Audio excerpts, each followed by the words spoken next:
Oke, selamat pagi, assalamualaikum warahmatullahi wabarakatuh, Bapak Ibu sekalian.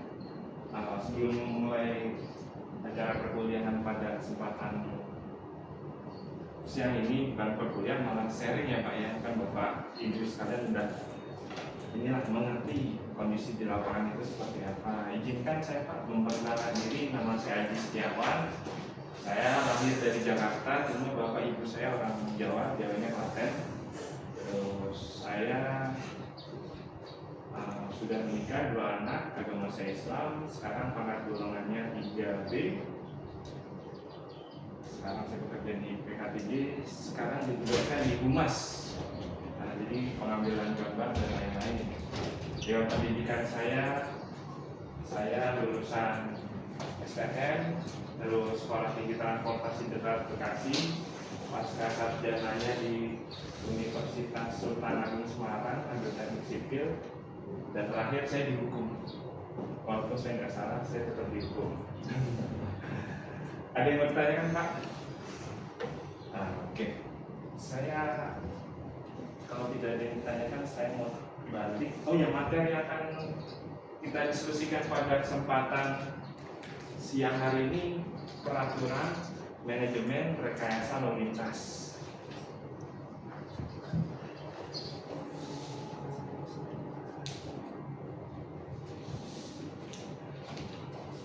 Saya mau tanya dulu ya pada Bapak Ibu sekalian.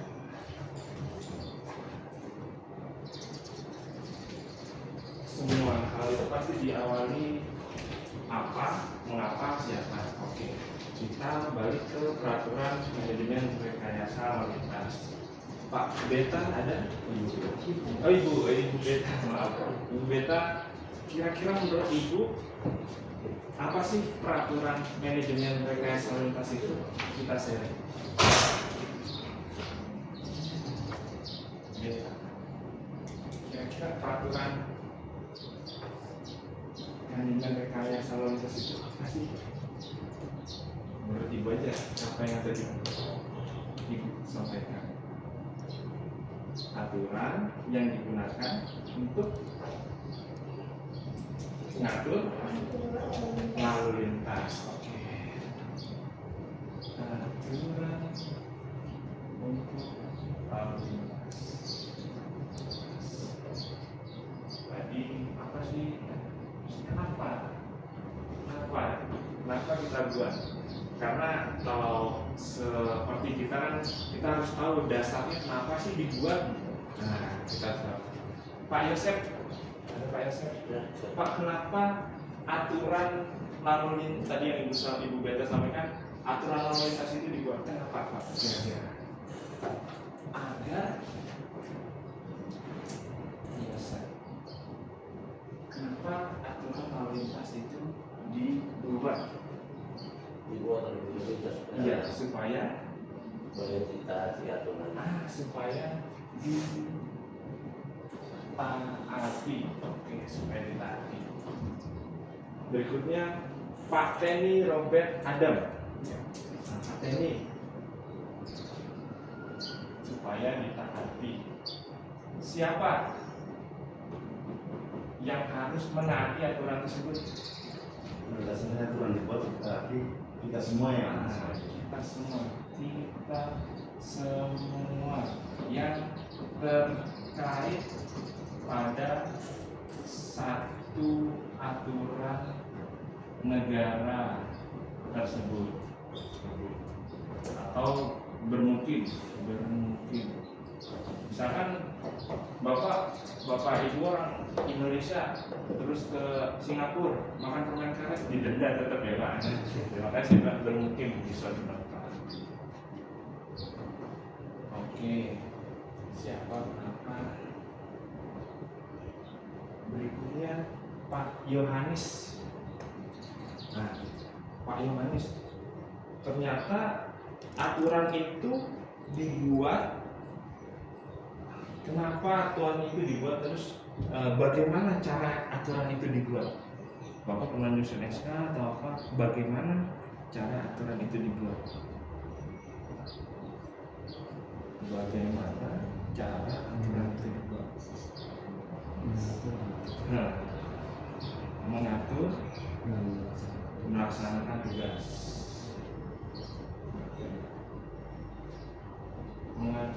melaksanakan tugas. Itu fungsi.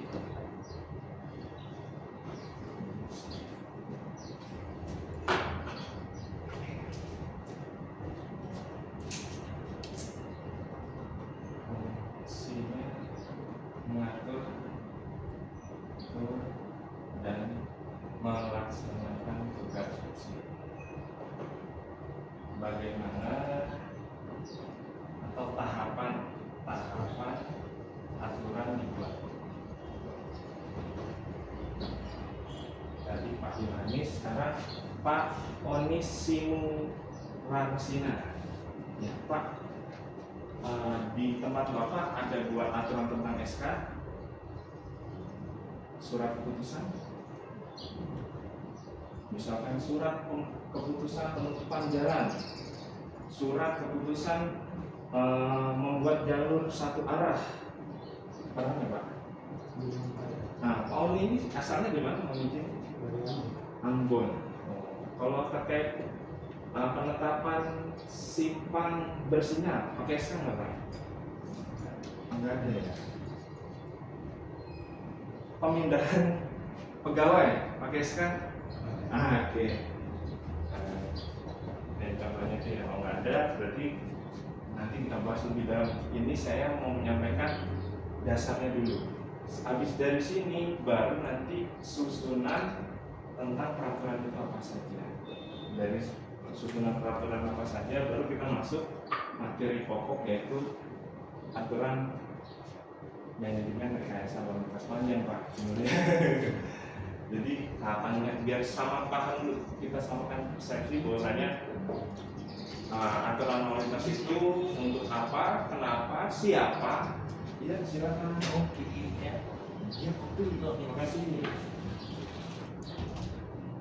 Nah, siapa yang membuat, fungsinya apa, mengikuti dan melaksanakan. Nah, SK yang disampaikan oleh kepala dinas ataupun SK wali kota kan harus diikuti ya Pak ya, di bawahnya dan melaksanakan. Terus bagaimana cara membuatnya? Tadi kepala dinas yang buat. Terus tahapan pembuatan aturan ada yang namanya, jadi sebelum ada tahapan pembuatan aturan itu ada yang namanya kajian atau permasalahan.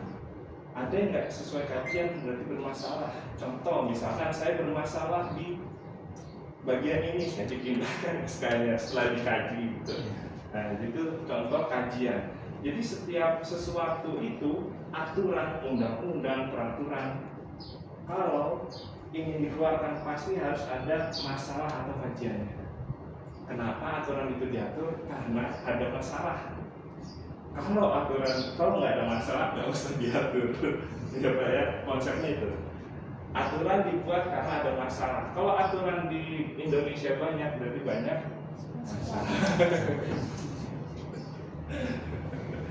Jadi ini diatur, banyak masalah. Masalah sama dengan kepentingan. Oke, ini tahapan. Oke, udah sampai sini, Bapak bisa pahami? Oke, kita lanjut ke susunan. Kalau yang ini saya minta diikut aja Pak.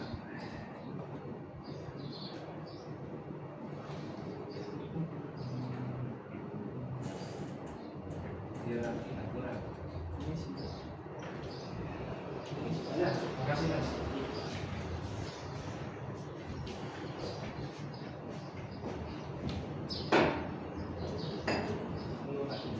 Jadi fungsi saya buat ini nanti kalau Bapak lupa, Bapak tinggal putar aja videonya. Saya balik lagi. Mas Cahyo, Pak Cahyo atau Mas Cahyo. Urutan dalam perundang-undangan apa saja? Iya. Undang-undang, peraturan pemerintah, peraturan presiden. Oke, ini apa ya tata urutannya? Kita langsung putar aja Pak. Mungkin pada kesempatan kali ini kita akan membahas tentang hierarki perundangan yang ada di Indonesia. Fungsinya apa sih? Adalah untuk memastikan bahwa setiap peraturan yang dibuat, diberlakukan itu memiliki dasar sesuai dengan aturan dan tidak bertentangan antara peraturan yang tinggi dan peraturan yang lebih rendah. Oke, fungsi tadi ada hierarki agar aturan yang bawah tidak bertentangan dengan aturan yang atas. Hierarkinya seperti itu. Kira-kira ada nggak studi kasus di tempat Bapak aturan yang bawah, aturan lalu lintas bertentangan dengan yang di atas? Coba Bapak koreksi sendiri karena masing-masing tempat itu memiliki karakteristik yang spesial. Kecuali mungkin daerah istimewa Aceh atau Jogja itu ada undang-undang tersendiri, jadi ada keistimewaan mungkin bertentangan atau apa, tapi kalau biasanya tidak bertentangan ya. Yang bawah itu menyesuaikan yang atas. Karena apa? Sistem ini membantu menjaga konsistensi, kejelasan, dan kepastian di hukum suatu negara. Jadi jelas ya hukum aturan suatu negara itu. Makanya Bapak terkadang kalau membuat pengumuman atau aturan dasarnya apa Pak? Bapak pernah nggak di lapangan diprotes masyarakat? Atau belum pernah turun ke lapangan? Nggak pernah. Bapak dasarnya apa? Tapi kalau sesama orang yang memiliki nalar dan pendidikan, maaf kalau yang kurang berpendidikan ya adunya adu motor Pak, jadi kalau tempat dia Pak. Jadi kalau sesama aturan, jadi tapi kalau kita melakukan aturan seperti ini sesuai dengan kita selaku aparatur sipil negara tidak akan terkena sanksi karena sesuai dengan aturan kita. Jadi kalau kita ngikutin arahan seseorang tekanan tanpa dasar aturan, siap-siap dengan konsekuensinya. Siap-siap dengan konsekuensinya kalau nggak ketahuan ya sudah dimaafkan. Mungkin tahun ini nggak ketahuan, tahun depan diharapkan nggak ketahuan lagi. Jadi dasar aturan ini undang-undang nomor tadi nomor 22 tahun 2011 tentang pembentukan aturan. Serta mengatur agar peraturan-peraturan yang dibuat oleh berbagai lembaga atau kementerian atau tingkat pemerintahan tetap selaras dengan konstitusi dan nilai-nilai hukum nasional. Ya, jadi ada tingkatannya tuh. Nah, berikut ini adalah tingkatan hierarki perundang-undangan yang ada di Indonesia berdasarkan Undang-Undang Nomor 12 Tahun 2000. Oh ya, sebelum ini saya mau menyampaikan ini urutannya. Jadi saya akan menyampaikan pertama nanti pengertian ya Pak. Terus landasan hukum dan peraturan. Terus setelah landasan hukum dan aturan kita masuk yang diatur itu manajemen rekayasa lalu lintas, manajemen lalu lintasnya apa, aspek lalu lintasnya apa, terus rekayasa lalu lintasnya apa. Maaf salah. Ini setelah ini hierarki. Pengertian nanti hierarki baru kesimpulan baru masuk yang tadi ya Pak. Jadi nanti pengertian tadi terus hierarkinya apa saja ini nanti kita jelaskan terus kesimpulannya apa. Ada 3 poin. Baru setelah ini kita masuk ke aturan lalu lintas.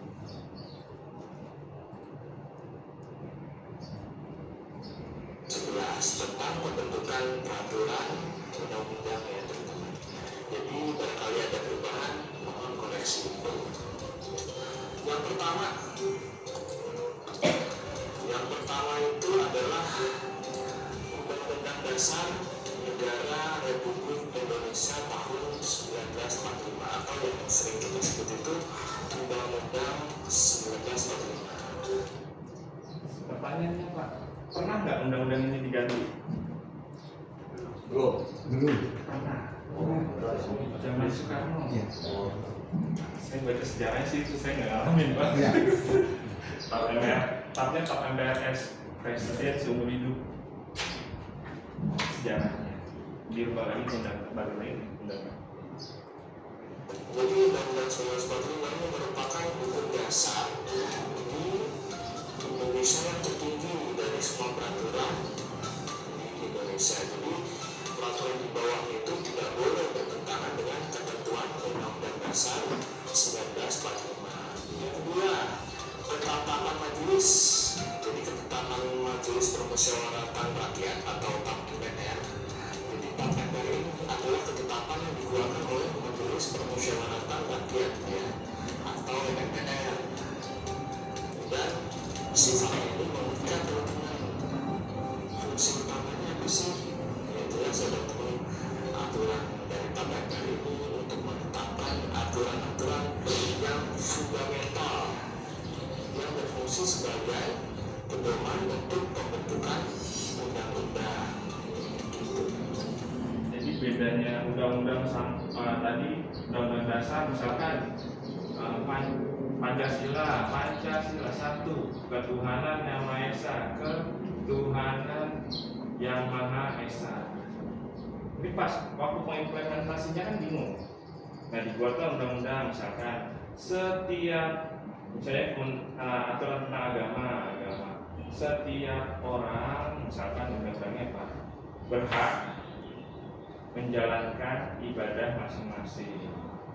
Nah ini ketuanya sesuai dengan undang-undang dasar ketuhanan yang Maha Esa. Ada lagi nanti peraturan polisi dan peraturan polisi ya. Peraturan kementerian atau polisi. Barang siapa yang mengganggu, ini penjabaran ini Pak. Kan karena setiap orang diperbolehkan beribadah, barang siapa yang mengganggu maka dikenakan pidana misalkan. Ini turunannya seperti itu. Jadi maksudnya bersifat fundamental ini bahasanya umum, belum bisa dijabarkan. Itu yang kedua. Dan yang ketiga itu ada peraturan pemerintah pengganti undang-undang atau perpu ya, undang-undang atau peraturan pemerintah pengganti undang-undang atau perpu. Apa sih perpu ini atau peraturan atau undang-undang ini? Jadi undang-undang adalah peraturan yang dibentuk oleh Dewan Perwakilan Rakyat, Dewan Perwakilan Rakyat atau DPR bersama dengan Presiden. Sedangkan perpu seperti ini dikeluarkan oleh Presiden dalam rangka keadaan darurat ya teman-teman. Dalam rangka keadaan darurat perpu ini dikeluarkan oleh Presiden. Jadi kedua jenis peraturan ini antara undang-undang dan perpu memiliki kekuatan hukum yang setara. Ya teman-teman. Yang keempat teman-teman, peraturan pemerintah atau PP. Peraturan pemerintah adalah peraturan yang dikeluarkan oleh Presiden untuk melaksanakan ketentuan yang ada di Undang-Undang Dasar tadi yang terdapat dalam Undang-Undang dan sebagainya. Jadi fungsinya ibaratnya itu menjabarkan atau mengatur lebih lanjut mengenai hal-hal yang belum diatur atau secara rinci dalam undang-undang teman-teman. Nah itu fungsinya PP atau peraturan presiden PP ya. Yang kelima adalah Perpres atau peraturan presiden. Jadi Perpres ini adalah peraturan yang dibuat oleh presiden yang berfungsi untuk menjalankan ketentuan undang-undang dan atau peraturan pemerintah yang lebih tinggi. Ya teman-teman ya. Itu.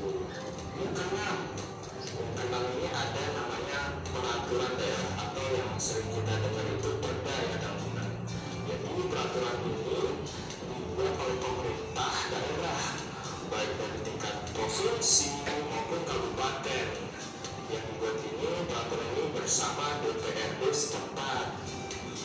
Adapun Perda ini dibagi menjadi dua jenis teman-teman, yaitu peraturan daerah provinsi atau pemerintah provinsi dan peraturan daerah kabupaten dan kota. Keduanya apa sih? Nah, spesifik teman-teman sesuai dengan kebutuhan daerah masing-masing. Jadi kebutuhan spesifik misalkan yang beda dengan daerah lain itu diatur. Nah, gitu teman-teman ya, betul. Nah, contoh, misalkan perda, Bapak ada jalan yang tempat parkir di tempat Bapak ya, diambil. Dari itu. Apa gimana? Nah, dari Papua ada tempat jalan parkir, namanya jalan apa? Nggak tahu. Misalkan di jalan Papua, perda yang keluarkan turunannya bisa dari bupati atau Papua berarti gubernur ya? Atau kabupatennya, Bapak provinsi atau kabupaten? Kabupaten. Nah, kabupatennya apa? Nah, Bupati Teluk Bintuni mengeluarkan SK atau surat keputusan kan ini peraturan daerah, surat keputusan bahwasanya jalan di Papua, misalnya jalan Manokwari ini boleh dibuat parkir dengan pada ruas jalan sekian-sekian. Nah, ini perda. Jadi lebih spesifik di daerah masing-masing. Jadi perda Bapak nggak bisa dipakai di Jawa. Jadi seperti ini. Nah, perda Bapak ini nggak bisa dipakai di Jawa. Terus perda nggak bisa warga masyarakat yang berada di sekitar parkiran wajib memberikan tanahnya untuk parkir wilayah. Nggak bisa nggak gitu. Jadi tanahnya warga diambil oleh bupati untuk parkir tanpa persetujuan masyarakat. Boleh nggak Pak? Di kita sana tidak bisa. Nah, tidak bisa. Iya, karena tadi. Kenapa ini nggak bisa? Karena tadi ini ada undang-undang yang menyatakan bahwasanya ada hak asasi manusia di sini. Nah, itu jadi nggak bertentangan. Jadi aturan ini nggak boleh bertentangan dengan aturan atas. Seperti itu yang maksudnya tadi yang di atas tuh. Nah, itu. Jadi paham ya Pak? Urutan dari peraturan ini. Kalau Bapak udah barangkali Bapak mendengar nih refresh lagi ceritanya gitu.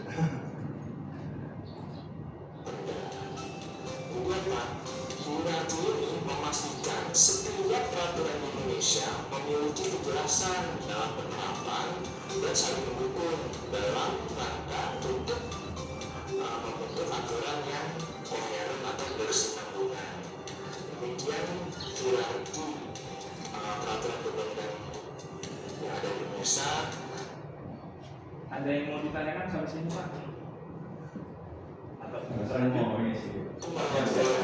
siap. Saya punya pengalaman masalah aturan-aturan ya. Nah, Karena kan yang aturan yang ditetapkan dari pusat ke bawah kan setidaknya bawah juga mendukung ke atas. iya betul. Semua terutama wilayah kami, khususnya Papua, kayaknya aturannya yang di pusat tidak semuanya bisa diterapkan di daerah. Nah, contohnya ini Ya. betul. Contoh yang gampang misalkan ini Pak, di Jakarta waktu saya kan hari-hari tertentu, hari misalnya hari Jumat gitu ya. Misalnya pakai yang dipakai pada saat dinas udah ada ketentuan. Tapi kita di sana kadang pakai kaos pakai pakaian biasa karena masih banyak rumput. Contoh yang kelihatan gitu betul. Kan kalau untuk aturan kayak gitu harusnya ngikutin ya di bawah. Tapi kan hari tertentu kita mesti bawa rumput karena halaman kantor-kantor kita kadang rumput sudah ya mesti perlu dibawa tapi yang kelihatan begitu. Pakaian dinas terkait, tapi kan hari Ya. besar. Itu misalnya jadi kebanyakan apa ya karena muatan lokalnya situ ya. Oh, mata Oke, ini kita harus runut dulu nih pakaian dinas. Berarti ada aturan tentang Ya, ini kita lihatnya yang kecil aja gitu kan, karena yang besar juga kan di sini. Bisa kita di sini ada beton parkir sendiri. Di sana kita kalau mau parkir ya biar di tengah, kadang petugas nggak berani negur. Bukan nggak ada aturannya tapi ya tergantung ke muatan lokal itu. Nah, betul. Betul. Jadi tadi yang tadi bisa didiskusikan bahwasanya penegakan aturan ini kalau pendidikan itu sebenarnya kalau udah mencakup kesadaran atas hukum itu udah mencakup ke seluruh warga, Pak. Jadi karena itu terkadang ada aturan yang berbeda sama kejadian lapangan tapi nggak bakal disahkan karena bertentangan dengan aturan. Tapi itu ada tadi Bapak bilang muatan lokal, tapi nggak, kalau mau dijadikan aturan itu nggak bisa. Ada aturan, mungkin aturan tapi tidak resmi, bukan dikeluarkan oleh instansi atau pejabat berwenang pemerintahan, mungkin kepala suku atau ormas tapi dari pemerintah itu nggak bisa. Jadi kalau Bapak ingin menyampaikan tersebut atau kita termasuk saya ingin menyatakan aturan tersebut, ya kita harus taat pada aturan, tapi pengimplementasinya harus menyesuaikan. Betul Pak, harus menyesuaikan. Tapi kalau kita ingin membuat aturan seperti itu, kita harus sesuai dengan aturan yang idealnya seperti ini. Jadi Bapak dalam membuat aturan nanti tidak akan ditentang oleh atasnya atau menjadi tendensi. Misalkan ini Bapak buat aturan, misalkan Bapak jadi BKN, saya ingin mengangkat seseorang jadi PNS, semena-mena. Bapak nanti kita ini nanti ada indikasi sesuatu penyelewengan. Tapi kalau aturannya jelas sesuai undang-undang, silakan. Dia udah lulus passing grade, misalkan dia sehat, dia orang dekat, nggak apa-apa. Dia sesuai aturan. Nah, contohnya yang sekarang ya Pak, anaknya Pak Presiden Jokowi sesuai aturan. Tapi itu udah sah sesuai aturan. Nggak ada yang menyatakan itu tidak sah karena keputusan sudah diketok sesuai, walaupun nanti ada kode etik dan lain. Tapi kalau Bapak sudah sesuai aturan nggak bakal bermasalah. Kalau misalkan keputusan wali kota, di suatu tempat wali kota ingin membangun suatu puskesmas di suatu wilayah, tapi tanahnya itu milik orang. Gimana? Ternyata tanah itu milik orang karena menguntungkan wali kota. Karena nggak Pak menemukan hal seperti itu. Kita kemarin yang saya temui di lapangan, pas kebetulan saya juga ikut ya. Kita mau masang yang BJU nih. Nah, BJU otomatis kalau di tempat itu kalau kita mau pasang, walaupun itu masih masuk di halamannya tempat ibadah nih, ya setidaknya tidak ada, tapi kita mesti bayar lagi. Nah, itu aturan dia ada tulis. jadi bingung nyarinya dari mana. Iya, begitu itu menetapkan yang mana. Itu kita terpaksa ya. Sampai sekarang tempat-tempat tertentu tidak dipasangin, jadi gelap di jalan saja. Jadi tapi dengan Bapak memasang itu tadi nanti ada selain ada yang namanya tapi bisa bocorin dulu. Bapak melakukan evaluasi dan Bapak tulis catat. Jadi pada suatu saat terjadi kecelakaan atau apa, karena Bapak udah berusaha, ada justifikasi sih, ada bukti bahwasanya kita sebagai aparat atau yang ditugasi oleh negara untuk memberikan keselamatan kepada masyarakat tidak lalai. Tapi itu adalah kondisi di lapangan dan anggaran tidak mengakomodir hal yang seperti itu. Jadi kita ada pegangan, tidak disalahkan dan ya tidak disalahkan ini karena kita sesuai aturan. Dituliskan dalam resume atau berita acara itu namanya nanti kajian Pak. Bapak mungkin pernah kajian. Pak, saya boleh tanya? Iya. Kondisi kami di sana di Jember Kota itu ada polisi tidur. Nah, polisi tidur itu dipasang di jalan utama. Nah, polisi dipasang di jalan utama dan di depan polsek. Ada aturan enggak ya? Makanya kan kalau Harus kita dibuka. jalan utama, enggak memang di situ apa ya? Biasanya anak-anak muda kalau dengan motor besar atau dengan ini melintas itu biasa ada angkat balap gitu. Terus di dalam kota pun macam mobil Hilux, ada juga kecepatan tinggi. Jadi apakah untuk aturan itu di jalan utama, apakah untuk menyelamatkan pengguna jalan ya dengan faktor X tadi untuk menyelamatkan pejalan kaki atau untuk keselamatan umum, apakah dibenarkan untuk memasang polisi tidur, apalagi di depan kantor polisi? Terus di daerah Ransiki ya, jalan utama juga itu ada polisi tidur kan? Ada berapa titik itu ada dipasang polisi tidur, dan itu jalan utama lintas kabupaten dan provinsi kabupaten itu. Oke.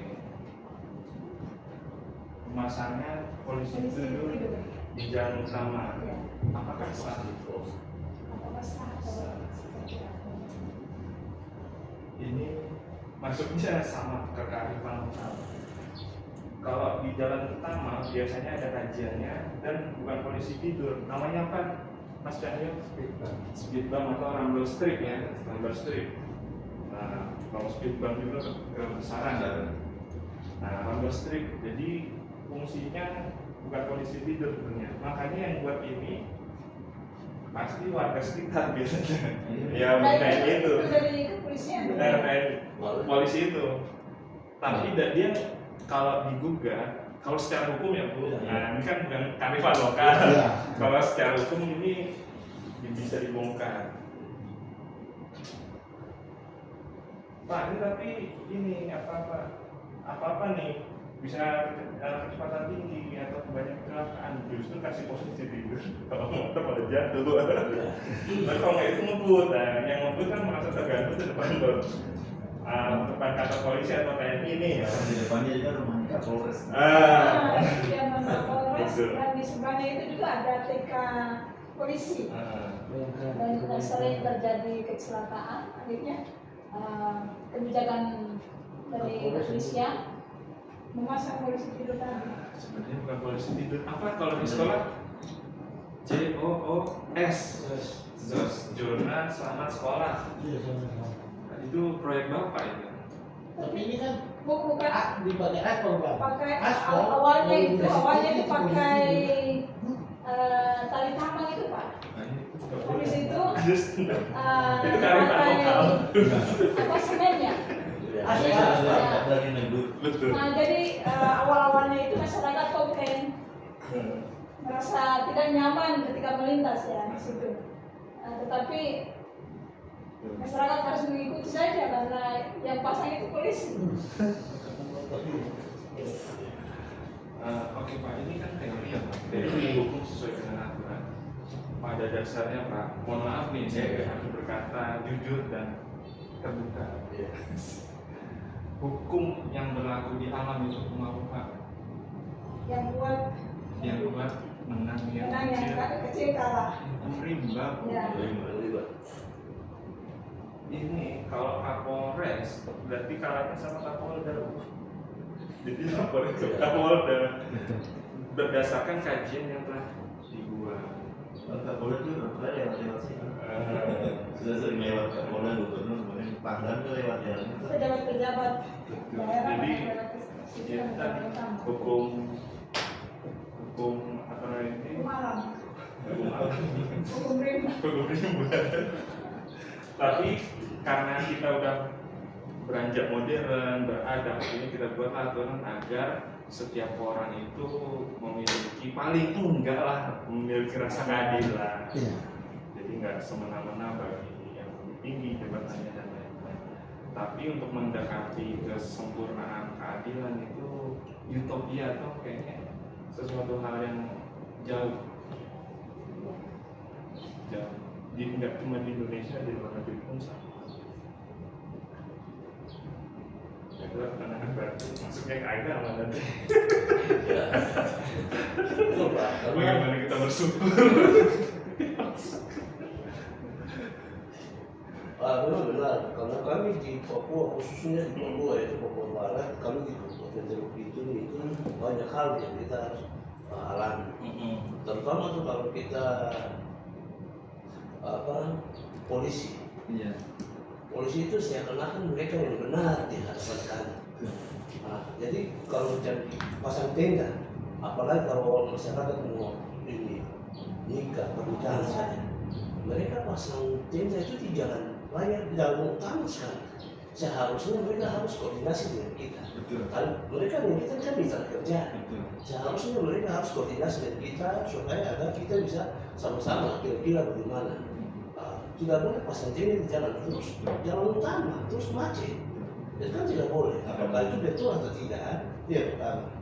Yang kedua itu juga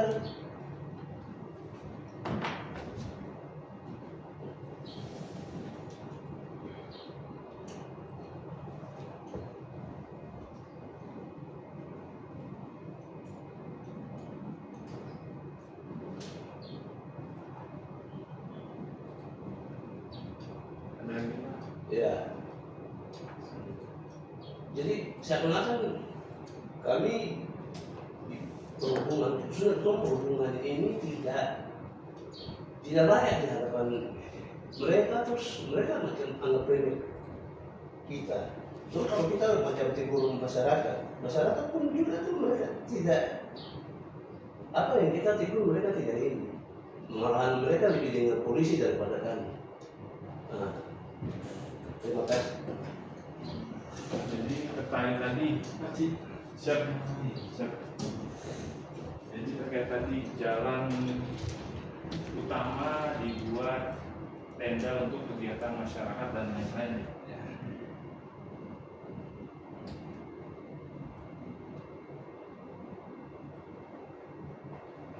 Jadi prinsip ini ada undang-undang 22 mungkin Bapak udah pernah lihat ya. Nah, jadi bahwasanya ini untuk poin yang kedua, Bapak bisa dengan menggunakan kajian ya Pak. Kajian terhadap apa? Kajian dulu. Kajian. Boleh dibaca Ibu Beta yang ini. Bahwa lalu lintas dan angkutan jalan sebagai bagian dari sistem transportasi nasional harus dikembangkan potensi dan perannya untuk mewujudkan keamanan, keselamatan, ketertiban, dan kelancaran berlalu lintas dan angkutan jalan dalam rangka mendukung pembangunan ekonomi dan pengembangan wilayah. Nah ini udah jelas Pak, melanggar KAMRUK. Nah,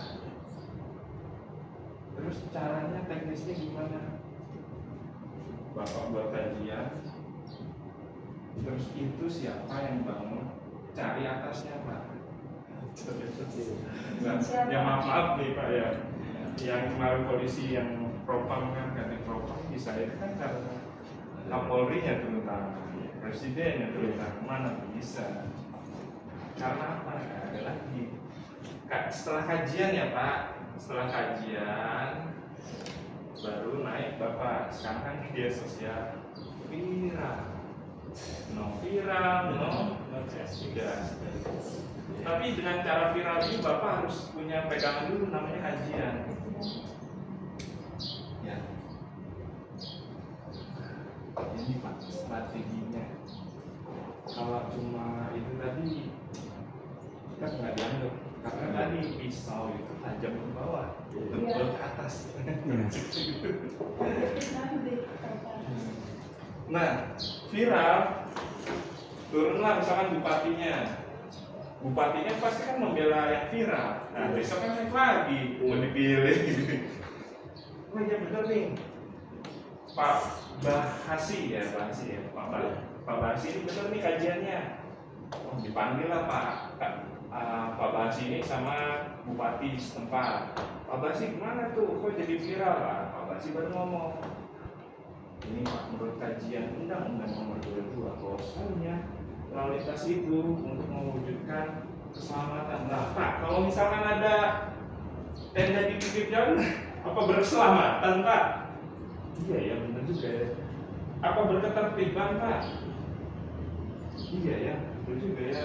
Apa berkelancaran Pak? Iya ya betul juga, bupatinya berpikir. Pak, tapi warga saya di situ gimana? Nanti protes. Tenang Pak, Bapak hitung antara yang suka dan nggak suka. Masuk politik Pak.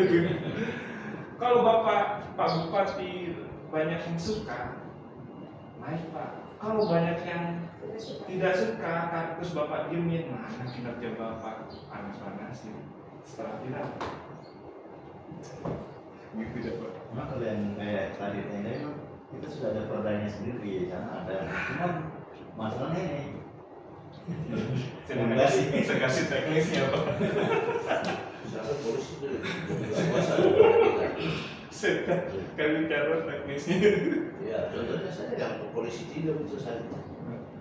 Malah polisi itu lebih berkuasa dari kita. Bapak di situ gunakan anggaran Bapak untuk melakukan survei, kajian jalan apa namanya? Jalan utama. Nah, kajian keselamatan jalan utama, namanya jalan utama ya.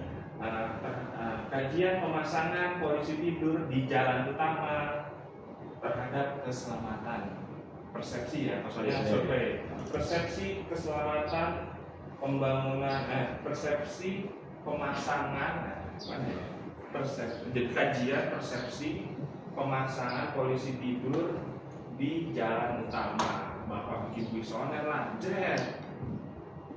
ini loh data dari masyarakat. Bapak jadi ngomong opini sendiri. Bapak bawa masyarakat yang jumlahnya berapa ya responnya.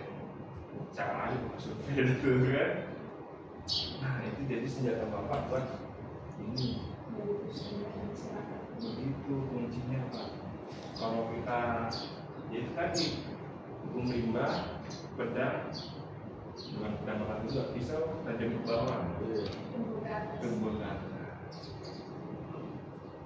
Jadi dengan aturan ini, kan aturan ini yang buat tadi urutannya apa tadi?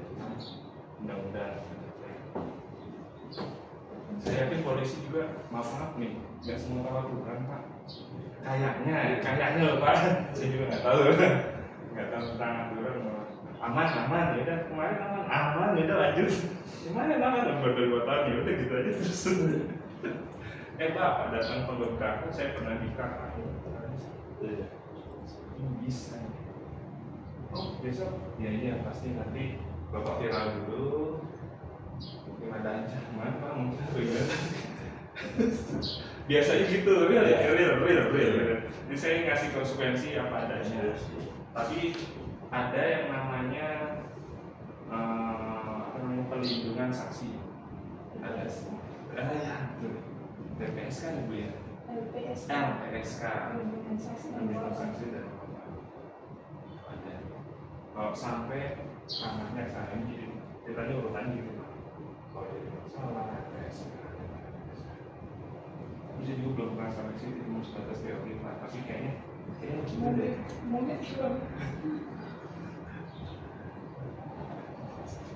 Ketawa sendiri Pak. Yang begitu lah ya Pak. Tapi Bapak tahu ya urutannya seperti itu. Jika ingin melawan, jika ingin melawan, yang efektif seperti itu.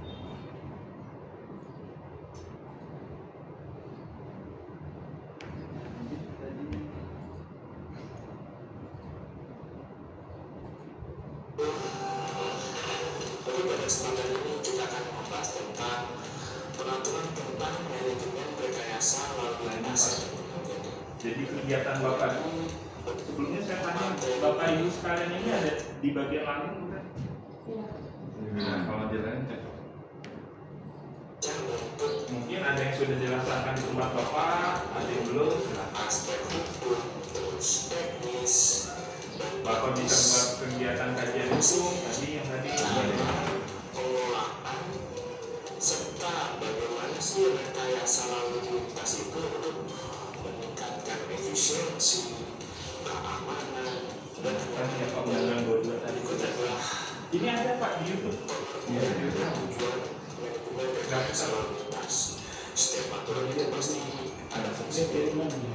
Jadi manajemen lalu lintas ini adalah tentang bagaimana seseorang itu Ini Bapak ceritanya, mengelola kendaraan orang berjalan aman dan teratur. Kalau ada apa tadi tenda teratur nggak aman nggak? Kalau ada polisi dulu aman nggak? tujuan dari lalu lintas itu, manajemen lalu lintas Tujuannya ini yang pertama ini tinggal dituliskan dalam buku aja lah, tahu tujuan utama, terus pentingnya, lalu kajian dulu paling selesai. aman dan yang kedua mengurangi kemacetan. Nah, aturan ini dibuat untuk mengurangi kemacetan. Yang ketiga meminimalisir dampak lingkungan dari lalu lintas kendaraan bermotor tersebut. Dan yang keempat meningkatkan efisiensi dari pergerakan lalu lintas. Lebih cepat, itu efisiensi ya. Nah, jadi Bapak bisa alasan, Pak, karena ada polisi tidur atau ada tenda tadi, nggak jadi aman, kemacetan. Setelah saya kaji, dampak lingkungannya seperti ini. Terus efisiensi, Bapak bisa menghitung efisiensi bahan bakar nggak? Dimasukin lagi, jadi macet, berarti konsumsi bahan bakarnya harusnya segini, bertambah, merugikan negara. Masuklah, oke. Bagaimana cara Bapak mengolah kata-kata untuk bisa berikan di ini? Tapi logis, karena ini dasarnya aturan. Tapi kalau kayaknya perasaan gini, kayaknya perasaan nggak bisa, harus pakai aturan dan perhitungan. Jadi Bapak argumen nggak bisa dibantah. Kayak kopi gerung lah ya. Ada dasarnya menurut ini ya, tentunya jelas. Dan yang terakhir adalah tujuannya adalah mendukung perekonomian dengan menjaga kelancaran distribusi barang dan jasa. Nah, itu tentu agar distribusinya lancar. Ini penting teman-teman dalam rekayasa lalu lintas. Apa? Yaitu penerapan teknik dan metode untuk mengoptimalkan pergerakan lalu lintas dan mencegah kecelakaan. Jadi tapi kalau kecelakaan ya percuma teman-teman, jadi harus lancar dan selamat, intinya seperti itu teman-teman. Adapun landasan hukum dalam peraturan terkait manajemen rekayasa lalu lintas banyak ya teman-temannya, banyak aturannya. Cuman di sini saya akan membacakan beberapa aturan saja. Nanti kalau kurang teman-teman bisa mencari atau Bapak Ibu sekalian bisa mencari referensi lain. Yang pertama adalah Undang-Undang Nomor 22 Tahun 2009 tentang Lalu Lintas Angkutan Jalan.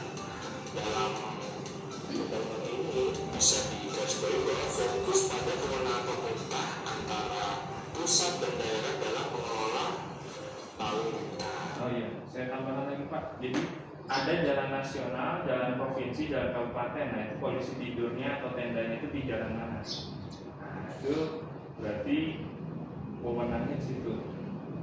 Kalau jalan nasional berarti ada BPTD atau apa ya di sana. Kalau jalan kabupaten statusnya tadi kan berdasarkan peraturan ya, peraturan Perda itu jalan yang dilewati jalan apa. Kalau jalan kabupaten nah itu Bapak bisa kaji pakai tadi. Tapi kalau jalan nasional berarti Bapak kajian tapi sifatnya usulan kepada BPTD, sifatnya usulan. Oke. Yang kedua, dalam undang-undang ini juga menjelaskan masing-masing lembaga penegak hukum di lalu lintas. Jadi lembaga mana aja yang akan melaksanakan kegiatan lalu lintas tersebut. Yang berikutnya peraturan pemerintah nomor 32 tahun 2011 tentang manajemen dan rekayasa analisis dampak serta manajemen kebutuhan lalu lintas. Barangkali ada yang terbaru silakan ya teman-teman. Fungsinya ini adalah intinya adalah mengatur tentang manajemen rekayasa lalu lintas di kawasan perkotaan dan antar kota. Jadi diatur lah teman-teman sedemikian rupa. Terus yang kedua, fungsi dari aturan nomor 32 tadi adalah memberikan standar lalu lintas yang harus diterapkan pada proyek infrastruktur. Berikutnya yang ketiga, Yang tadi Bapak ragu kan standarnya harusnya seperti apa? Bapak di inventaris kalau ada masalah, Bapak berarti udah ada Bapak bikin kajian nggak untuk menanam itu menanam ragu itu. Kajian itu kayak buku gitu, posisi. Kalau belum bikin, berarti kegiatan lagi buat bapak. Kemarin memang kita ada ya semacam itu, cuman pada saat kita ajukan anggarannya, Oh nggak iya. masuk di nggak masuk di nomenklatur katanya. Akhirnya kita cuma merehab. Jadi yang kabur-kabur kita ganti. Bisa dipahami. Paling enggak punya visi lah. Jadi kalau bapak, jadi tapi harus disimpan tuh pak pasti hilangnya. Jadi pas ketemu masalah kecelakaan di lapangan, misalkan bapak dikasih bola panas, bisa nanti bisa diajukan. Cuman seperti kayak kemarin saya yang buat ini ya, artinya peringatan buat yang lewat jalan ini karena jembatan bukan jembatan besar juga kecil, cuma karena selama ini kan jalan-jalan semacam sungai-sungai kecil-kecil itu dulunya pakai kayu, cuma langsung aspal gitu ya.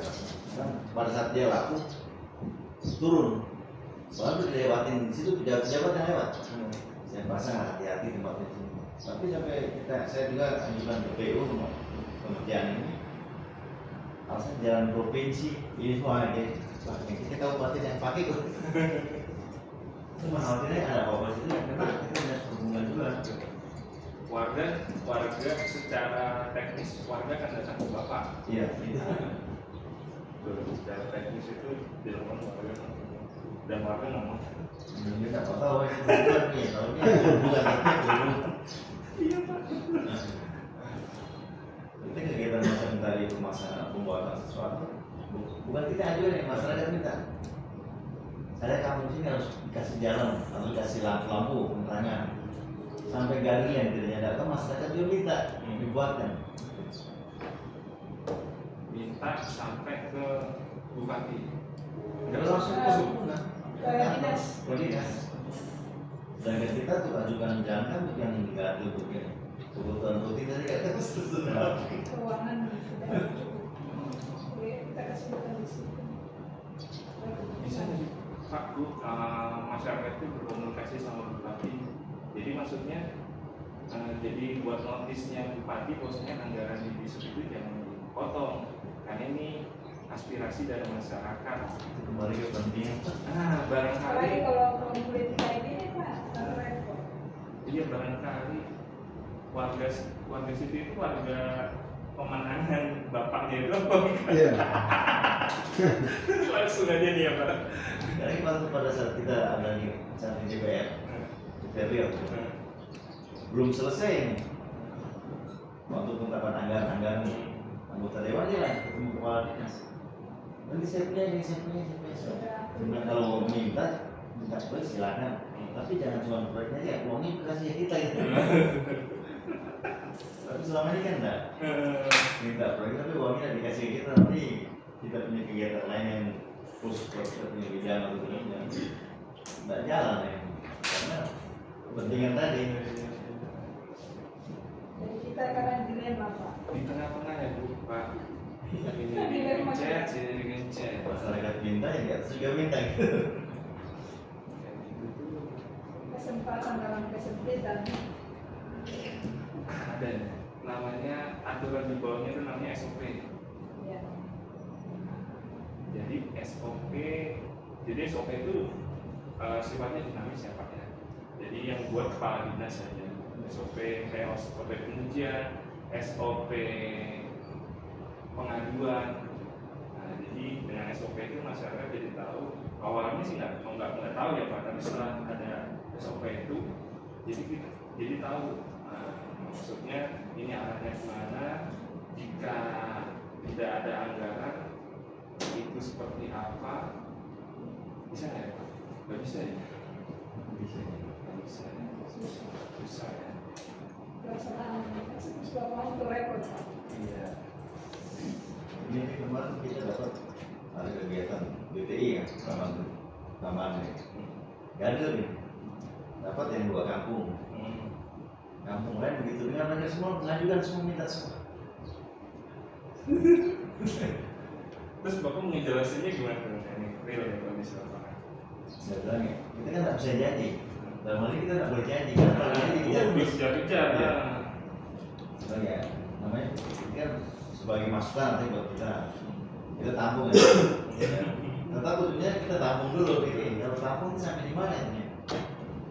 Jadi memang serba susah dari atas susah. Kayaknya gitu Pak, pakai media sosial ya. Jadi diwawancarai ya apa maksudnya biar nanti anggarannya turun. Jadi paling nggak ada usaha. Pak ini kita sudah sampaikan kepada yang pimpinan atasnya supaya diturunkan. Jadi kita tampung sih sama Pak. Tapi kalau itu sering balik lagi nggak Pak? Sorry. Itu yang repot Terus pernah sampai kita sampai sembunyi-sembunyi lah. Udah lihat pasti sembunyi. Kita disensi. Pernah sekali itu datang, karena dia mau bolak-balik nggak ketemu rumah lagi pasti ya. Itu di depan kita kan tutup. Di dalam mungkin kita tidak berjalan keluar lagi tuh. Ada yang kejadian di sana yang memang itu harus masuk ke ini, harus pimpinan atas sekarang ya itu harus tahu kalau nggak mau dilaporin ya bikin media sendiri, media isu atau apa, YouTube dan lain-lain itu. Jadi maksudnya itu paling nggak terdengar agar supaya anggaran diturun. Jadi solusinya kita orang udah tadi Bapak bilang udah diajukan di proyek, diajukan di proyek. Jadi memang besar nih anggarannya, rencana itu terkadang belum jadi prioritas. Makanya dicoba, nah gimana caranya jadi prioritas? Nah itu prioritas itu yang menetapkan prioritas anggota dewan kah atau bupati kah? Nah, berarti harus tahu maunya bupati itu seperti apa, maunya dewan itu seperti apa. ini baru kejadian 3 hari lalu tuh saya ngantar. Kan kemarin saya ikut kegiatan rakonis yang di Jakarta itu. Jadi pulang saya tahu bahwa ada anggaran di sana. Jadi pas saya sudah ajukan, kita survei kan, survei dari apa ini dirjen kan? Bisa itu. Nah, jadi kita ajukan di sana. Saya kirim pertama ya WA dulu ke sana. Kajian lengkap ya, kajian. Ya, sudah ada lengkap, kita sudah lengkap termasuk titik koordinat kita pasang semua. Mantap itu. Sudah ajukan ke sana. Jadi kan tembusannya termasuk di lantas dan kaitan lalu lintas juga. Betul. Saya sampai di Polda kemarin sebelum berangkat ke sini, jadi oh dia bilang ini Pak ini tembusan aja dia.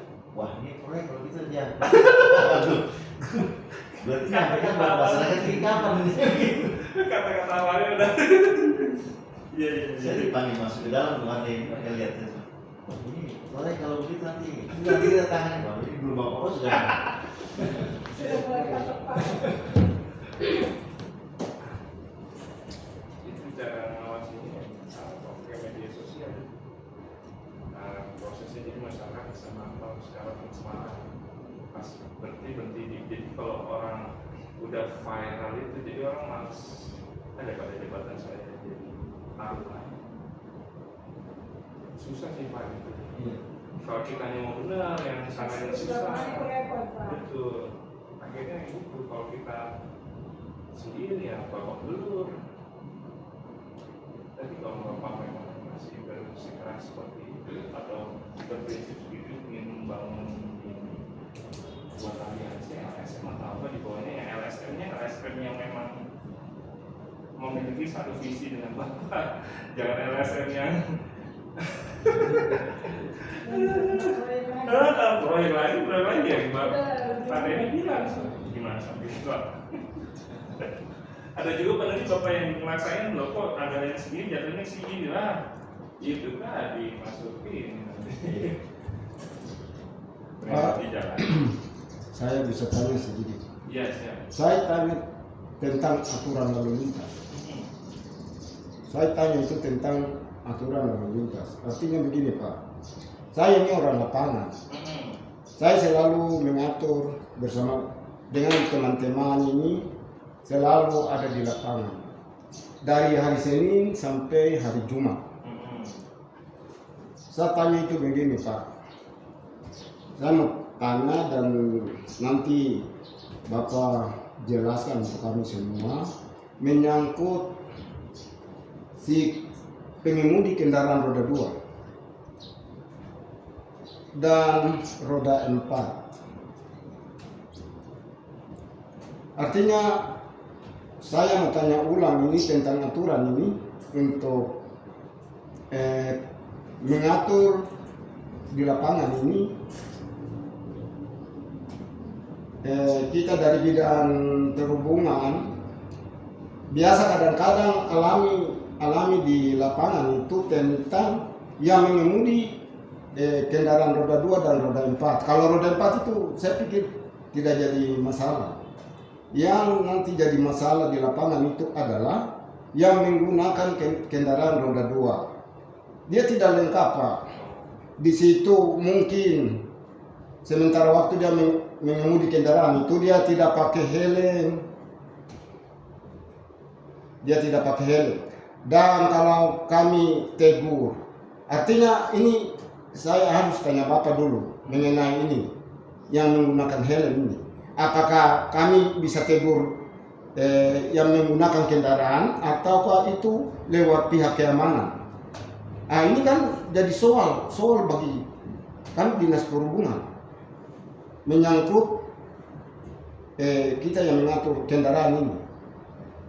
Apabila kalau memang masyarakat atau petugas juga, petugas itu entah dia dari Bisub atau dinas terkait dalam kabupaten, dia tidak menggunakan helm, baru saya tahan atau saya tahan dia di dalam lapangan. Apakah itu benar atau salah? Artinya saya tanya ini yang tidak menggunakan kendaraan helm di lapangan ini. Karena saya pikir bahwa kalau kita lengkapi kendaraan berarti kita yang menggunakan kendaraan ini harus pakai helm, tidak bisa tidak. Jadi ada yang menggunakan helm, ada yang tidak menggunakan helm. Tapi saya mau tanya Bapak, itu artinya apakah kita dari dinas perhubungan ini punya tanggung jawab untuk bisa tahan mereka untuk suruh mereka pakai helm, ataukah itu dari pihak keamanan? Ini terbalik, Pak. Artinya saya mau tanya ini begini, Pak. Kenapa kalau keamanan ini ada sweeping kendaraan, sweeping helm? Baru kalau kami dinas perhubungan, apakah itu kami tidak tahu aturan lalu lintas ataukah kami ini masa bodoh? Ini yang kami perlu harus tahu dan kami tanyakan dan kami masukkan. Nanti Bapak yang lebih jelaskan untuk kami supaya kami bisa tahu, bukan kami sendiri. Jadi yang kami utamakan itu yang mengatur lapangan. Kami yang mengatur lapangan ini. Kendala banyak. Makanya saya orang lapangan dari tahun ke tahun juga, Pak. Bukan saya sendiri, bergabung dengan teman-teman, ada Satpol PP, ada polisi, bergabung. Dan kami sendiri turun tangan sendiri. Dari tiap-tiap sekolah, tiap masuk ke dalam pasar, di badan jalan, itu semua itu kami atur semua, Pak. Cuma yang satu kendala yang saya tidak suka itu, artinya kalau saya kasih contoh teman-teman perhubungan, seandainya pada saat kami jaga atau kami turun lapangan, saya pikir aturan itu kan kami punya dinas perhubungan. Jadi kami harus tegas bahwa kau gunakan roda 2 atau gunakan motor harus kau gunakan helm, pakai helm. Tidak bisa tidak, apalagi kalau motor pakai plat merah. Walaupun memang dia pakai plat merah atau plat kuning atau plat hitam, dia harus gunakan helm. Itu aturan. Jadi kebanyakan kami ini tahan masyarakat, bukan artinya kita tahan orang untuk tidak baik, tapi kita arahkan mereka supaya mereka tahu dan mereka harus mengerti tentang lalu lintas angkutan jalan ini. Supaya bisa mereka tahu. Dan juga itu pertama. Dan yang kedua, menyangkut nomor plat, nomor DS, plat motor. Plat nomor DS ini, Pak, saya ini bingung, Pak. Artinya saya tahu, cuma saya bingung itu dalam arti begini, Pak. Kenapa orang selalu dari pihak keamanan, dari Samsat, mereka masukkan bahwa dari tahun ini atau kegiatan ini mereka ada siap macam plat nomor motor, itu mereka bersedia bahwa harus yang si pengemudi kendaraan itu harus dia laporkan diri ke sana bahwa dia pun plat nomor DS-nya sudah mati supaya kan bisa adakan baru.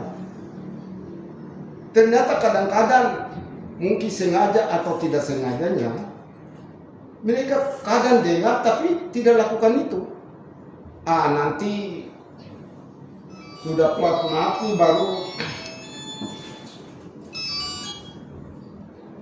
sudah mati baru kalau kita tegur atau polisi sudah tahan kendaraan di Polres baru mereka mau ke sana mau marah-marah kesalahan besar itu ada di siapa, Pak?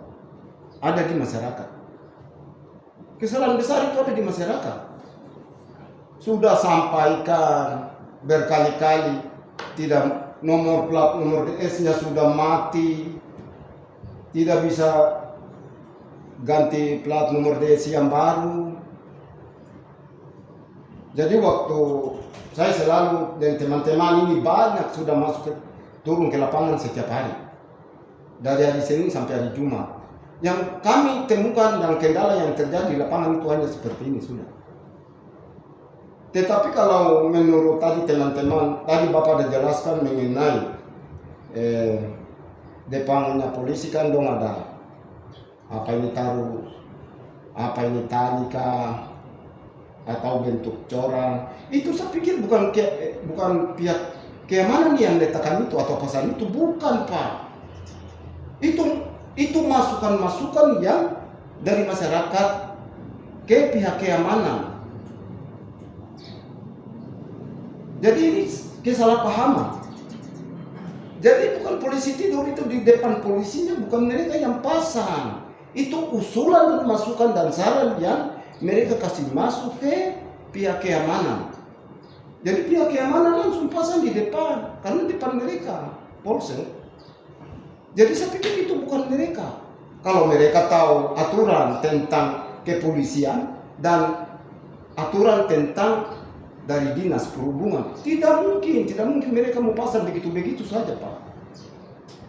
Jadi saya pikir tidak mungkin polisi ambil kebijakan untuk suruh mereka pasang itu. Tapi itu usulan-usulan dan masukan yang mereka sampaikan dari masyarakat ke pihak keamanan bahwa di kabupaten ini orang walaupun tidak minum dan dia kena alkohol, dia keluar mulai dari jam 7.30 sampai jam 15.00 dan seterusnya. Dia tahu. Saya pakai motor, saya kurangi kecepatan kah atau saya lari full. Ini yang perlu suatu kendala-kendala yang kami harus temukan di lapangan ini. Kita perlu tanyakan ini. Kita tanyakan ini dengan baik supaya ada penjelasan dari Bapak untuk kita supaya kita bisa tahu itu. Karena saya pikir tadi Bapak sudah jelas, saya tanggapi tadi Bapak ada penjelasan, saya tanggapi itu, Pak. Cuma yang saya mau tanyakan ini salah pengertian. Kalau polisi, saya tahu bahwa kalau polisi dia punya aturan, tidak mungkin dia mau pasang itu kan di depan ini polsek atau Polres atau di depan batalion atau Koramil, tidak mungkin, Pak. Tapi itu mungkin masukan-masukan dari masyarakat untuk harus mereka kasih masukin supaya di depan itu mungkin kesempatan orang pengaspalan jalan bisa buat itu, karena supaya menghambat kecepatan dari yang menggunakan si kendaraan itu, dia harus mengurangi. Dan Pak, ini mungkin yang ketiga, saya tanya banyak karena Pak saya ini orang lapangan. Saya tanya banyak karena saya orang lapangan. Saya tanya ini menyangkut traffic light.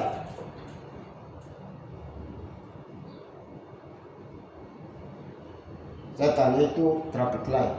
Traffic light itu saya pikir kalau orang tahu aturan, traffic light itu untuk apa sebenarnya? Di tengah badan jalan. Di tengah badan jalan itu kenapa? Pemerintah sudah pasang traffic light. Mereka tidak bisa lari dia tidak menggunakan roda 2 atau roda 4. Kenapa dia tidak bisa mengurangi kecepatan kendaraan? Malah di situ lampu traffic light itu warna kuning. Itu lampu apa itu? Warna kuning tentang apa? Itu hati-hati. Dan di situ ada belokan, di situ ada jembatan, di situ ada tempat penyeberangan, Pak. Wah, masa aturan apa yang kami tidak mau sampaikan untuk mereka? Kita sudah lampiaskan itu, dan itu. Cuma caranya bagaimana? Bisa mereka tahu aturan itu. Karena bukan kami sendiri, keamanan juga sudah.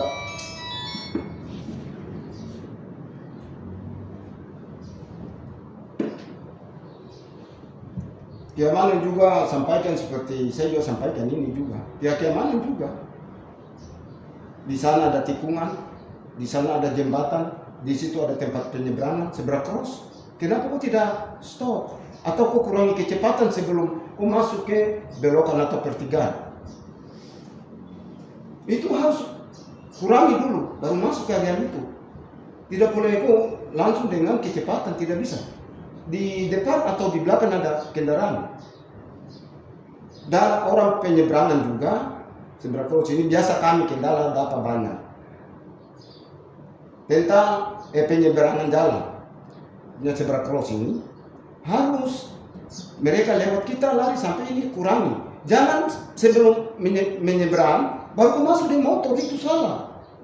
Kok bertentangan dengan aturan. Jadi Pak, ini kami di lapangan ini kami harus tanya banyak, Pak, supaya ada penjelasan supaya kami bisa mengerti. Dan tadi saya tanggapi semua, tadi Bapak sampaikan betul sekali, saya mengerti tentang itu, Pak. Cuma saya tanya itu hanya itu, Pak. Terima kasih waktu saya untuk mereka. Oke. Mulai dari pertanyaan pertama ya, Pak. Jadi Bapak itu di lapangan itu Senin sampai Jumat itu mengatur lalu lintas. Jadi ada pengemudi kendaraan roda 2 khususnya ya, Pak ya. Ya. Dia itu di lapangan. Jadi Bapak itu di lapangan itu pengemudi roda 2 ini yang naik motor, Iya, Pak. banyak nggak pakai helm. Nah, gimana bisa nggak negur? Bisa nggak negur? Aturannya apa? Ya Pak ya. Aturannya apa? Bisa nggak sih disuruh negur? Nah, oke. Saya buka aturannya. Nah, ini Pak. Jadi yang negur, kalau negur nggak apa-apa Pak, silakan. Bapak menegurnya, tapi kalau menilang tidak bisa, kecuali Bapak sebagai penyidik pegawai negeri sipil atau PPNS. Barangkali dari 8 bapak ibu ini udah jadi PPNS, Bapak bisa menilang, mengeluarkan surat tilang bisa. Tapi tetap didampingi polisian. Kok bisa gitu? Bapak bikin kajian, rubah aturannya. Gitu. Di kajian ini kan ini peraturan ini pasti ada kajiannya, Pak. Nah, kok seperti itu emang sudah aturannya, Pak. Jadi Bapak ini bisa menilang, nggak cuma negur, bisa menilang, bisa ngasih surat, tapi ada pendampingan polisi. Itu yang pertama ya, Pak. Untuk tadi itu yang nggak pakai helm.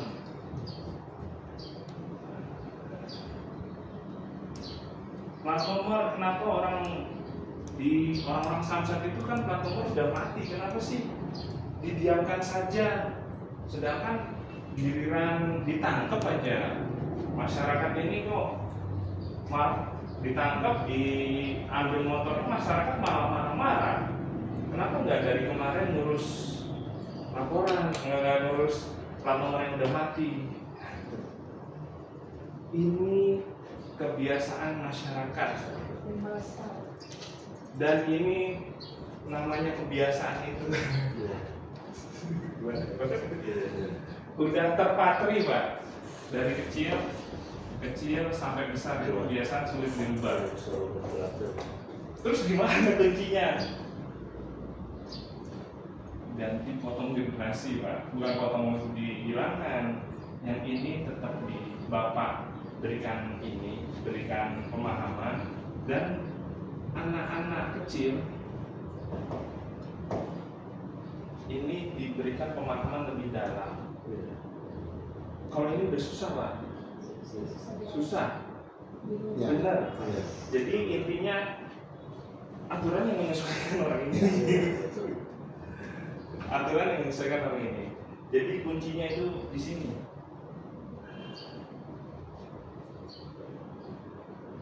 Anak-anaknya dirubah, dikasih pengertian pendidikan yang sebaik-baiknya, sarana prasaranya dilengkapi, ekonominya dilengkapi, makanannya dilengkapi. Ini berarti cara mendidik ini bukan cuma bapak mungkin sebagai penyuluhan, Ya. tapi butuh lagi yang bagian gizi, kesehatan, terus bagian macam-macam ini. Jadi hasil dari pendidikan ini menghasilkan yang tadi orang yang sulit diatur.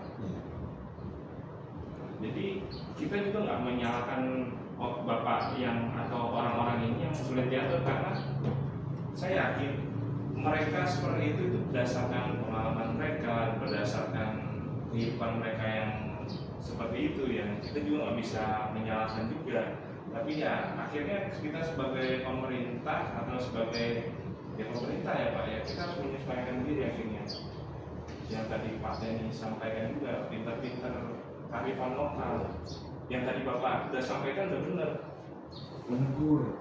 Nah, jadi gitu. Nah, ini ya Pak yang tadi Bapak udah benar tuh. Bapak nggak sempat hilang kan kemarin seperti itu, enggak kan? Berarti Bapak udah sebagus-bagusnya disub, udah sebaik-baiknya disub, karena ada keinginan untuk merubah tadi, menegur untuk yang melanggar, tapi nggak bisa kalau PNS menilang tanpa berdampingan dengan kepolisian. Yang ketiga, usulan masukan dari masyarakat itu sebenarnya polisi tidur. Nah betul Pak.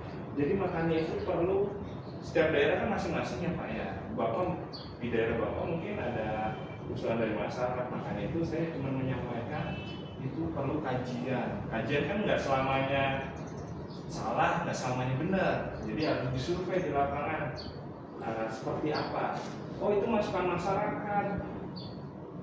Ya sudah, lanjutkan. Ya. Nah, jadi untuk mencapai kajian ini kan ini termasuk kajian itu kan, masukan dari masyarakat ini kan kajian Pak, cuma nggak dibukukan. Nah, masukan dari masyarakat. Kajian itu ibaratnya semua masukan dari masyarakat kita tampung, kita bukukan, itu namanya kajian, dan dilengkapi dasar-dasar. Kalau itu masukan masyarakat, terus nantinya dieksekusi. Tapi yang masang ini nggak mungkin pakai anggaran negara Pak. Kalau misalkan nggak pakai kajian susah. Paling siapa gitu yang punya toko bangunan bikin lah ini bisa kan Pak. Tapi nggak bisa pakai anggaran negara, anggaran 86 mungkin. Jadi bedanya itu, ya itu perlu dikaji. Nah, intinya setiap lokasi ada tadi yang tadi bilang itu ada polisi tidur atau enggak, itu tergantung dari lokasi masing-masing. Jadi betul, masukan dari masyarakat bisa benar bisa salah, tergantung. Jadi kan salah benar itu tergantung mayoritas biasanya. Oke, berikutnya yang keempat. Ini juga ini masyarakat juga Pak. Sudah dipasang tapi masyarakat malah melanggar. Padahal Bapak maksudnya untuk keselamatan, untuk pelajaran. Itu tadi nih Pak, jawabannya sini. Generasi. Jadi Bapak di Disub pernah melaksanakan penyuluhan ke TK-TK, terus ke anak SD, ya itu butuh Sosialisasi. sosialisasi keselamatan. Kalau salah ke sekolah kita kan Kalau kalau di itu maksudnya pasar gitu. Iya, itu tuh sebenarnya Kalau ke pasar bapak. kayak gitu ya. Nah, kalau ke anak sekolah itu sendiri menanamkan jiwa untuk merubah generasi ini loh. Ya, kalau kita kemarin lihat dari kepolisian memang ada berapa, saya lihat di media harus ada kejadian ke sekolah-sekolah. Ya, mulai dari SMP sampai SMA. Ini jawaban dari ini. Oh yang sudah ini ya udah ini apa? Jadi pengertian udah bapak udah sekuat tenaga udah baik gitu ya, udah baik. Agar supaya misalkan mungkin anak bapak nanti jadi isu juga lebih nggak enak nih bapak udah menanamkan ke anak-anak TK aja. Jadi sama-sama paham. Gimana Pak? Terima kasih, Pak. Siap.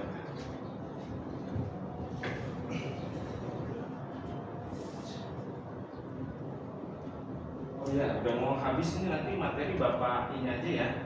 Bapak baca, Bapak buka sendiri. Saya minta tolong Bapak kerjakan tugasnya.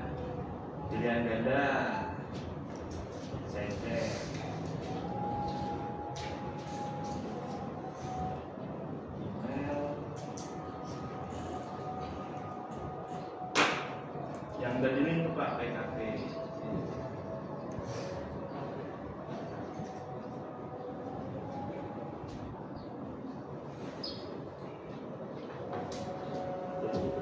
Nah, tinggal dijawab.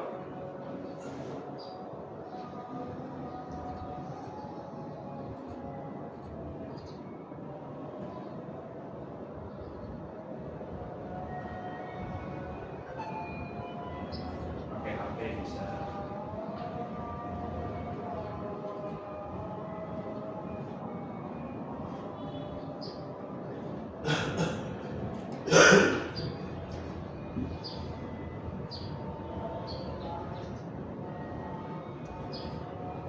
Yang ini apa? Yang mana tadi ya?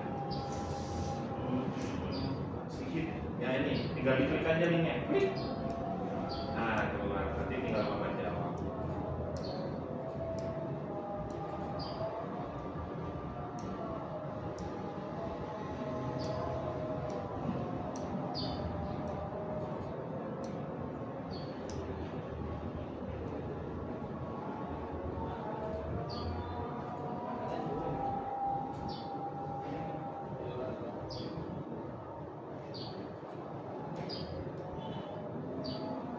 Bisa Pak?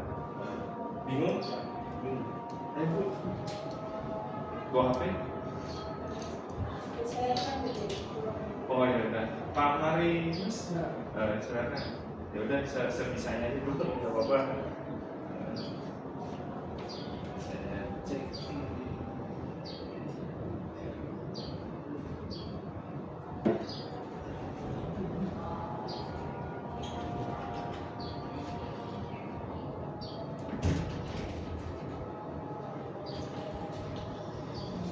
Nah, saya tunggu jawabannya. Silakan jawab.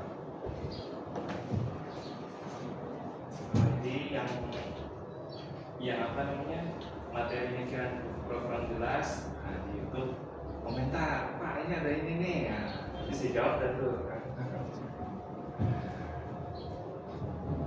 Silakan dikerjakan. Pak Marius bawa HP?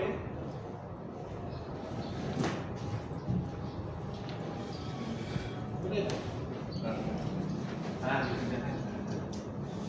Ya, pilih mana klik. Nah, ini kan sistem. Nah.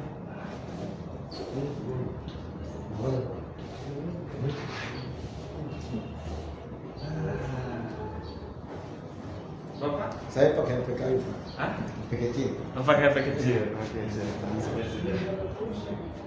Enggak ada pulsa, ada internet sini. Maaf, saya masukkan ya.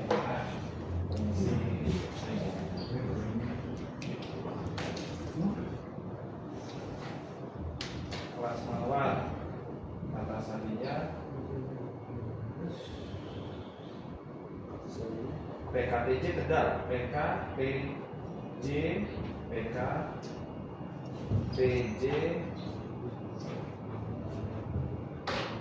Tegal.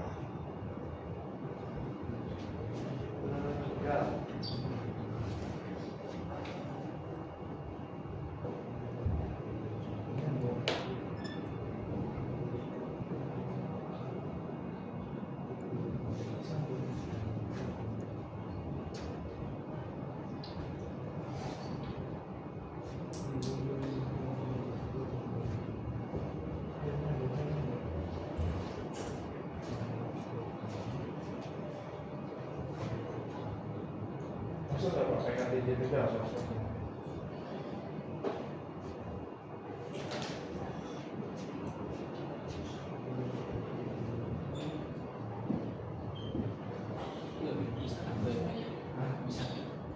Saya bisa. Iya, PKTJ Tegal. Betul.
Kata saya ini tidak semua.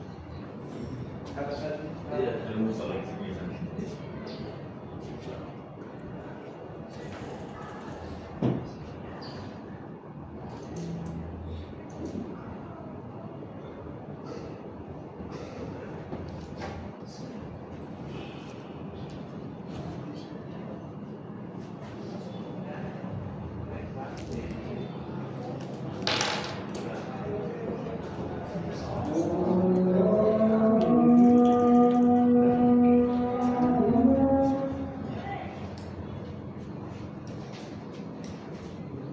Jadi intinya itu saya ingin mengetahui, jadi setelah Bapak dalam materi kira-kira bisa menjaga paham nggak apa yang saya sampaikan. Nah, ini siapa nih? Dapat nilai 90.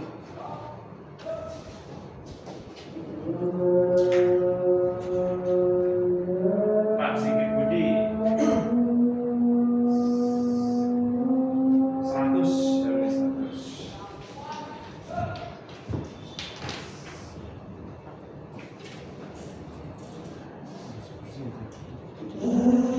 Cahyo 90, Pak Sigit Budi. Jadi masuk.